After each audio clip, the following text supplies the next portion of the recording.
నందు సోదరి సోదరులారా, ప్రభువైన యేసుక్రీస్తు నామములో హృదయపూర్వక వందనాలండి. ముందుగా ఎంత మంచి సమయాన్ని ఇచ్చిన తండ్రైన దేవునికి ప్రభువైన క్రీస్తు ద్వారా కృతజ్ఞతాస్తుతులు చెల్లిస్తున్నానండి. అందరూ బాగున్నారండి. వాక్యం చదువుకొని ప్రార్థన చేసుకున్న తర్వాత పాఠంలోకి వెళ్దామండి. మత్తయి గారు రాసిన సువార్త 4వ అధ్యాయం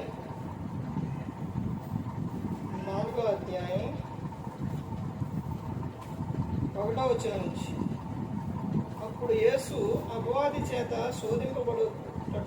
శోధింపబడుటకు ఆత్మ వలన అరణ్యములకు కొనుకోబడి 40 దినములు 40 రాత్రులు ఉపవాసం ఉండిన పిమ్మట ఆయన ఆఖరి కొనగా ఆ శోధకుడు ఆయన యుద్ధకు వచ్చి, నీవు దేవుని కుమారుడు అయితే ఈ రాళ్ళు రొట్టెలకు నట్లు ఆజ్ఞాపించుమనిను. అందుకు ఆయన మనుషుడు రొట్టె వలన మాత్రం కాదు కానీ దేవుని నోట నుండి వచ్చు ప్రతి మాట వలనను జీవించునని రాయబడి ఉన్నదని ప్రార్థన చేస్తున్నాను. పరలోకమందున్న మా తండ్రి, పరిశుద్ధ ప్రేమ గల తండ్రి, గొప్ప తండ్రి, యెహోవా తండ్రి, మీ ప్రియకుమారుడు యేసుక్రీస్తు ప్రభువారి ద్వారా కృతజ్ఞతాస్తుతులు చెల్లిస్తున్నాము నాయన. ఈ రాత్రి వేళ మా అందరితో మాట్లాడమని మా ప్రభువైన యేసుక్రీస్తు నామమున వేడుకుంటున్నాం తండ్రి. ఆమేన్. ప్రభువైన యేసుక్రీస్తు నామములో హృదయపూర్వక వందనాలండి.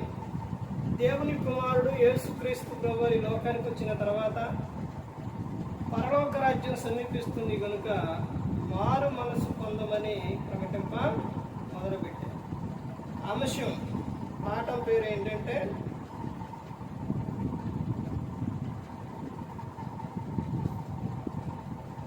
సాతాను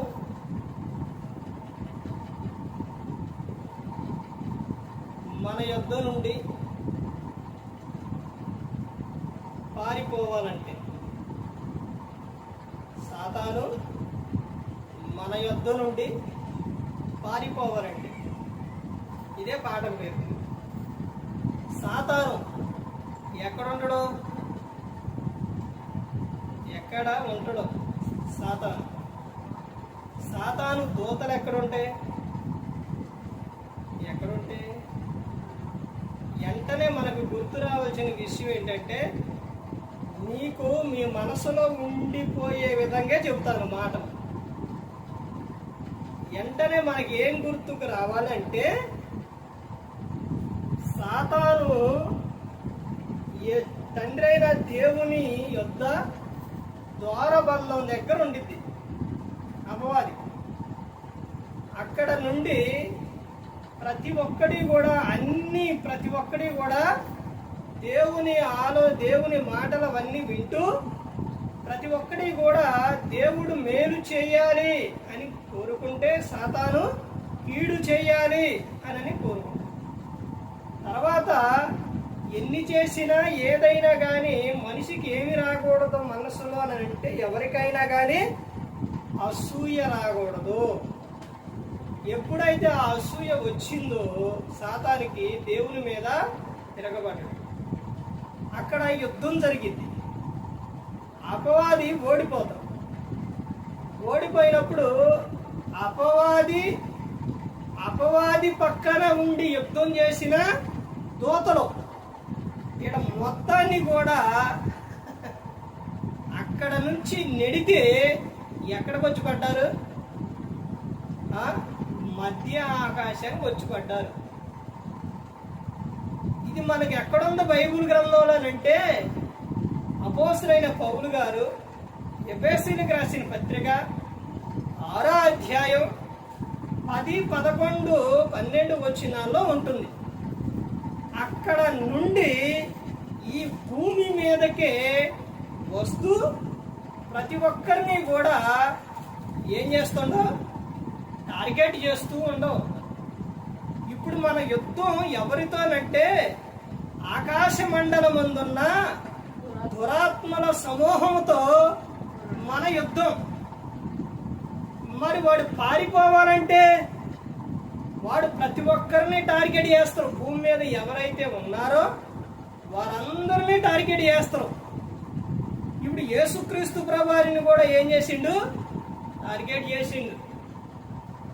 ఎవరైనా ఎప్పుడైనా చిరాకు పడతారు, పడిపోతారు, కోపడతారు, దేవునికి దూరం అవుతారు. ఇవన్నీ ఎక్కడ దేని వల్ల వస్తుందంటే ఆకలి వలన వస్తుంది. ఆకలి తినే కాడ వస్తుంది.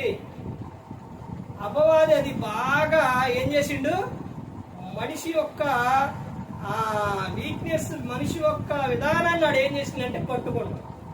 మనిషి దేనికి ఇదైపోతారో, దేనికి, తిండికి, అంటే తినే విషయాల్లో ఇదైపోతారు.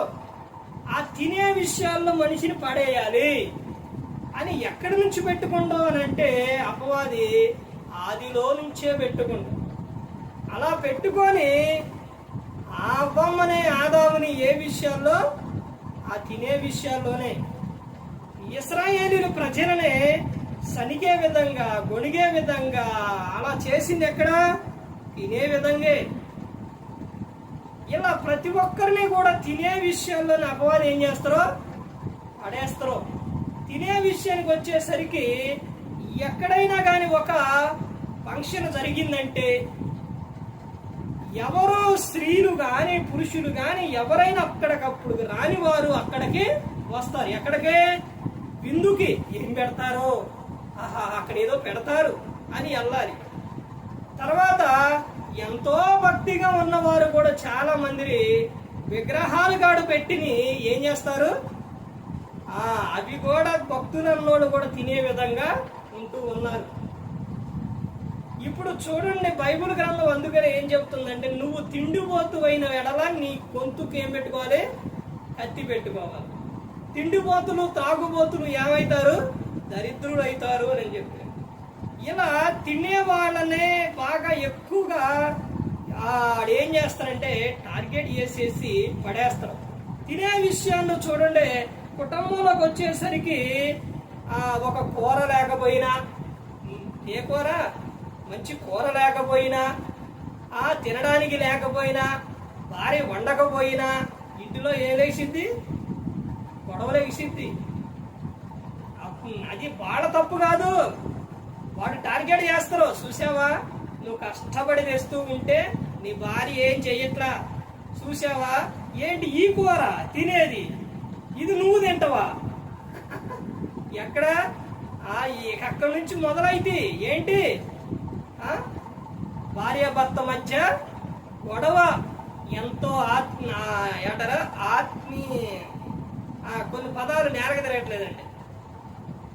ఆత్మీయంగా ఉన్నోళ్ళు, ప్రార్థనలో ఉన్నోళ్ళు, ఎంతో బాగుండోళ్ళు, చక్కని కుటుంబం, ఒక్క దెబ్బకు ఏమైతుంది, గొడవ. మాటకు మాట, మాటకు మాట, మాటకు మాట. నువ్వేం తెచ్చా, నేను తేలేదా, ఇది వండొచ్చుగా, ఇది వండింది తినవా, ఒక పూటకు తినలేవా, ఎందుకు తినాలి, ఇవన్నీ మొదలైతే మధ్యలో ఉండి అటు ఇటు చేతులతో కొట్టుకోండి, తిట్టుకోండి, రెడే రెడే మొదలు పెడతారు. అవన్నీ అది లేదు, ఇది లేదు, ఇవన్నీ కూడా చూడండి.